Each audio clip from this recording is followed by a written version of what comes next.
Good afternoon. You know, before I start today, I want to take a minute just to recognize and to honor the life of longtime educator and state representative J. Paul Taylor. I will forever look up to J. Paul Taylor. His leadership was inspiring, as was his kindness, and his love of our state and our culture was really unmatched. His legacy will live on in every corner of New Mexico.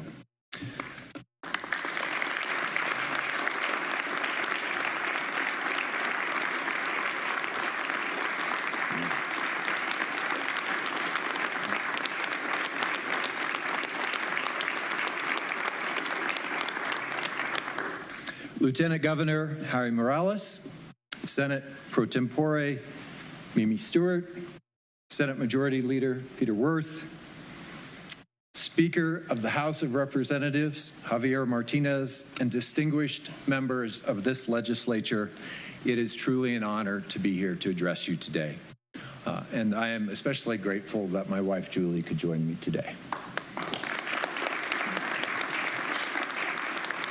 I want to start by thanking you for your partnership, for your collaboration, and for your leadership.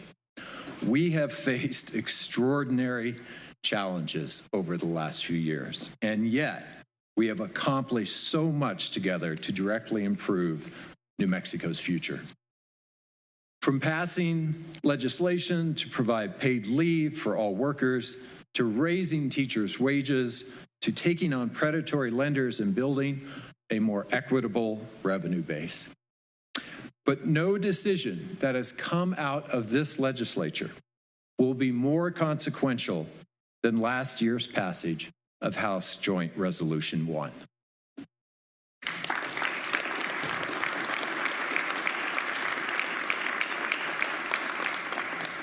And New Mexicans agreed. A resounding 70% of New Mexicans voted in support of the Early Childhood Constitutional Amendment. After more than 10 years of advocacy, approval from the legislature, and approval by the voters, there was still one final hurdle: authorization in the U.S. Congress. It was such an honor for me to lead that effort. With the clock ticking, at the very end of the last Congress, we had one shot to get this done: the omnibus budget bill. But we faced some pretty stubborn opposition. So our federal delegation got to work. With the support of the advocates here today, we literally spoke to every single member of Congress who would listen, and more than a few who wouldn't. We insisted that Congress honor the will of New Mexico's voters. And yet, when the final agreement was reached on the omnibus, our kids, our congressional authorization, were still left out of that deal. So we went all in. We pled our case directly to national leadership, and over opposition, we convinced them to believe in our kids, the same way that we do here. Because no one leaves New Mexico's kids behind on our watch.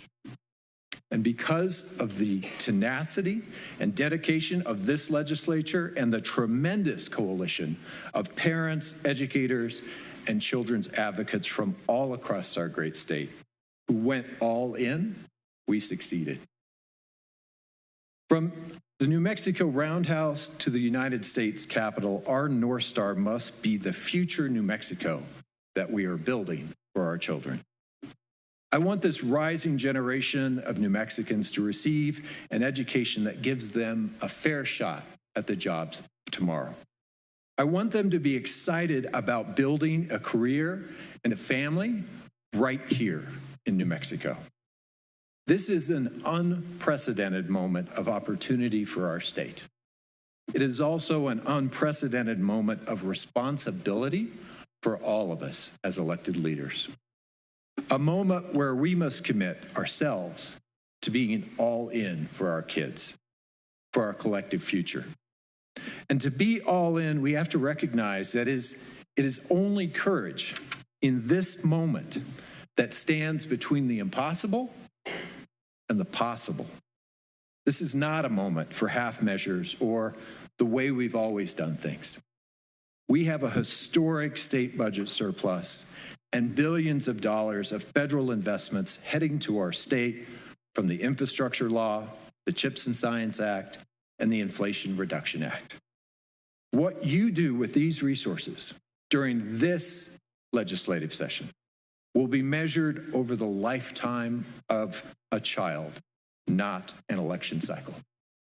That means investing this one-time money in things that will last. Several of the bipartisan proposals before you right now meet this moment, like those to establish longer-term or even permanent funds to address critical conservation and water infrastructure and to invest in rural health care. We also need to invest in staffing up our state agencies if we are going to take full advantage of the opportunities and the funding before us. From enforcing methane emission rules to delivering the $87 million allocated to New Mexicans for rebates on zero-emission home appliances, staffing levels at our state agencies should never be the limiting factor in delivering results for our constituents. And we need to modernize the legislature to limit the reliance on special interests and ensure that all New Mexicans' voices can be heard in this roundhouse. Going all in also means we must broaden our base, not just in the revenues that we are taking in, but also in the economic engines that we grow, that we attract, and that we build here in this state. That requires going all in on our workforce. We must address chronic staffing shortages in healthcare, in behavioral health, childcare, and education, and then go further. To create economic stability and a bright future for our children, we need to uphold the dignity of work. That's equal pay, that's paid family leave, that's affordable health care and affordable child care.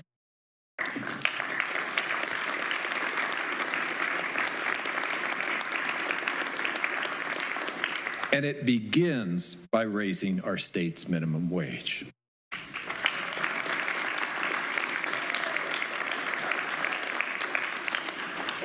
In order to prepare New Mexicans for the good-paying jobs of tomorrow, whether at our national labs or at our community healthcare clinics, we must provide quality technical education and workforce training. And we must work hand in glove with the unions that train so many of New Mexico's skilled workers. We need to align our public schools, our community colleges, and our universities with growth industries like healthcare and biosciences, aerospace, and clean energy, where we are already seeing thousands of new jobs created since the Inflation Reduction Act became law in August. Going all in requires that we do more than adapt. We need to prepare New Mexico to lead. And that requires us to take on the challenges that have been written off for far too long as unsolvable. Those are the challenges, the ones that need our leadership the most. Last year, after what we saw play out in Uvalde, Texas, and Buffalo, New York, I sat down with a bipartisan group of senators, small group.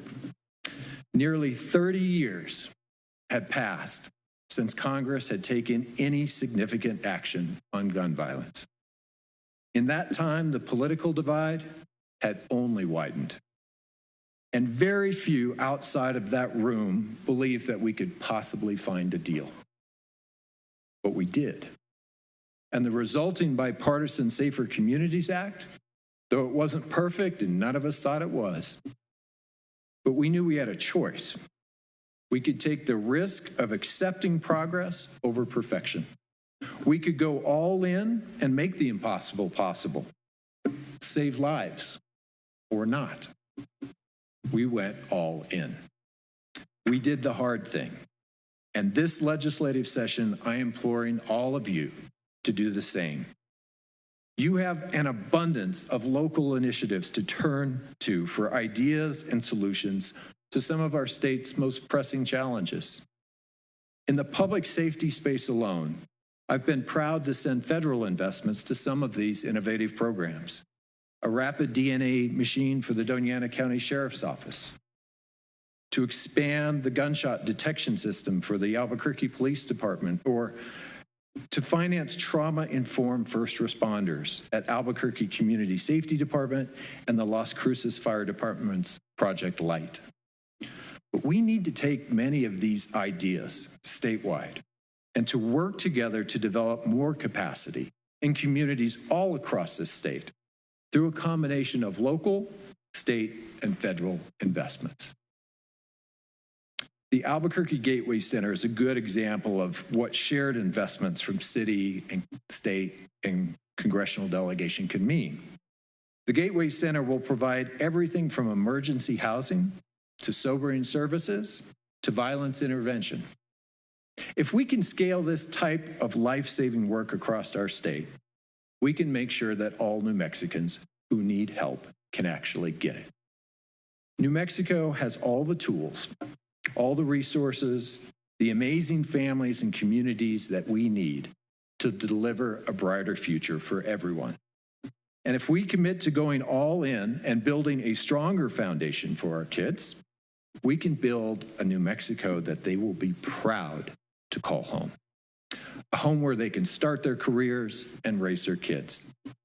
We have a once-in-a-generation opportunity to shift from surviving to thriving as a state and as a community.